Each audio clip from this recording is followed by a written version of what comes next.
আসলেই প্রত্যেকটা মেয়েই বছরে ২ বার একটু ছুটি পায়, সরকারি ছুটি, সংসার থেকে, রান্নাবান্না থেকে, আর মনোরম পরিবেশ। আর থাকছে আমাদের যাওয়ার ভিডিওটা। আসসালামু আলাইকুম। প্রতিদিনের মতন আরেকটা ভিলেজ লাইফ ব্লগ। কারণ যেহেতু আমরা সকাল সকাল ঘুমে থেকে উঠে রেডি হয়ে গেছি, গ্রামে যাব। আর গ্রামে যেয়ে করলাম আমার হাজব্যান্ড গরু কিনবে। তো যাই হোক, তাড়াতাড়ি যে আজকে যাব, যাই পরে গরু কিনবো। তাই তো আমরা রেডি হয়ে বের হয়ে গেছি। বাসার সামনে আমার হাজব্যান্ড একটা অটো নিয়ে আসলো। তো অটোতে একবার যেহেতু বৃষ্টির দিন, এই জন্য অটোতেই যাই আবদুল্লাপুর। মানে আবদুল্লাপুর বলতে হাউস বিল্ডিংয়ে যাইতেছি আমরা। প্রচেষ্টার সামনে, যেহেতু আমাদের গ্রামে যাওয়ার সময় প্রচেষ্টা গাড়িটাই বেশি জরুরি হয়। অন্যান্য গাড়িতে যাওয়া যায়, বাট বাচ্চার জন্য পারফেক্ট হয়েছে প্রচেষ্টা। আর আমার মামুনি তো পুরা মুড অফ, কারণ তারা ঘুমে থেকে নিয়ে আসছি। সকালে যে দেখেন আবার ঘুমাইও গেছে। তো আমরা এদিকে আবদুল্লাপুর নাইমে পরে আবার হাউস বিল্ডিং যাইতেছি রিক্সা দিয়া। কি যে ভালো লাগতেছিল আসলে, যখন সংসার থেকে কোথাও বের হই তখন অনেক ভালো লাগে। তাই তো আমরা প্রচেষ্টা আইসা তো আমরা জিয়া করলাম কি গাড়িতে উঠে গেলাম বাসে।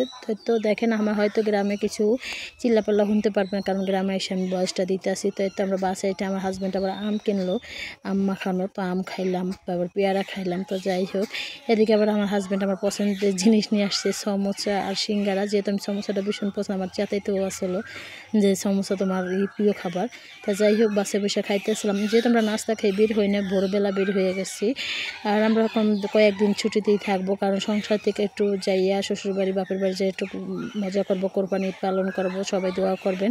আর এরকম পরিবেশ কার না ভালো লাগে বলেন তো? কার কার এলাকায় রাস্তা যাইতে এরকম রাস্তা ফুল গাছ ফুল বাগান থাকে, একটু কমেন্টে জানাবেন। তো রাস্তা মানে আমি আবার একটু চুরি করছিলাম, কোনো শখ করে চুরিগুলো একটু ভিডিও করতেছিলাম, এত কিউট লাগতেছিল।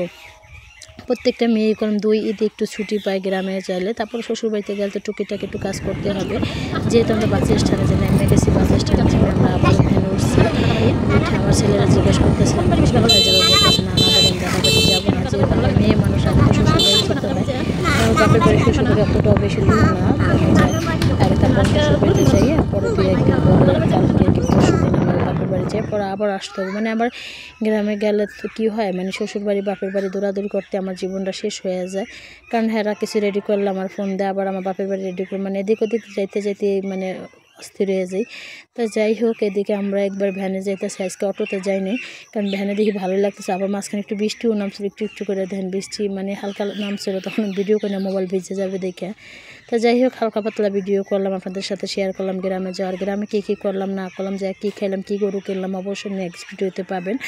আর হয়তো 2-1 দিন ব্লগ ভিডিও একটু কমে দেওয়া হবে, কারণ বয়সটারই তো অনেকটা আপডেট, যেহেতু শ্বশুরবাড়িরা তো জানেনই। তো যাই হোক, এদিকে আমরা ওখানে যে ভ্যানে যাইতেছি, রাস্তাগুলো যে কী ফাটাফাটি লাগতেছিল, আর পরিবেশটা তো খেজুর গাছে খেজুর মানে পাইকা রয়েছে, খেজুর গাছটা আমি একটু ভিডিও করছিলাম, যেহেতু ভ্যান টানার উপরে।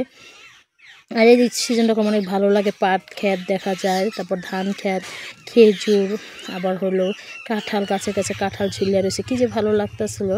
হয়তো আমি দেখেন আমি আবার ছুরিতে একটু করতেছিলাম, ভিডিও করতেছিলাম। কী রাস্তা ভাইরে ভাই, এত সুন্দর লাগতেছিলো গ্রামে যাইতে, মনটা একবার ফ্রেশ হয়ে গেছে। মানে এতদিন যন্ত্রণা কষ্ট ঠাজেন, আমার মনটা আজকে ফ্রেশ লাগতেছে। তো যাই হোক, আমরা কম শ্বশুরবাড়িতে আগে যাইতেছিলাম, তো একটু শ্বশুরবাড়ি এলাকা আসার সময় আবার একটু মাথায় কাপড় দিলাম, কারণ যেহেতু বাতাসে দেওয়া যায় না মাথা কাপড়, তারপর একটু দিলাম যে আমি একটু দিয়ে যে আমার হাজব্যান্ডে চেতাইতেছিলাম যে বাপের বাড়ি যাবে, অনেক খুশি। আর আমি যে এত মন খারাপ, বলতেছে তোমার কইছে, মানে তার বাপের বাড়ি গেলে তার একটু খুশি লাগে। আর আমার বাপের বাড়িতে না গেলে তো প্রথম মনটা খারাপ হয় আমার, এখন আবারও ঘুমিয়ে গেছে। তাই তো আমরা বাড়ির কাছাকাছি এসে পড়ছি। তো বাড়ির কাছাকাছি এসে পড়ছি, তো বাড়িতে যা কী করলাম না করলাম অবশ্যই নেক্সট ভিডিওতে পাবেন। তো ভিডিওটা কেমন লাগছে অবশ্যই, আর কে ছুটি পাইছেন এই কোরবানি ঈদের সংসার থেকে একটু কমেন্টে জানাবেন। তো এই তো আমরা ভ্যানে থেকে নেমে যাবো, তো আইসা বসি। তো সবাই ভালো থাকবেন, সুস্থ থাকবেন, আল্লাহ হাফেজ। নেক্সট ভিডিওর জন্য অপেক্ষা করবেন।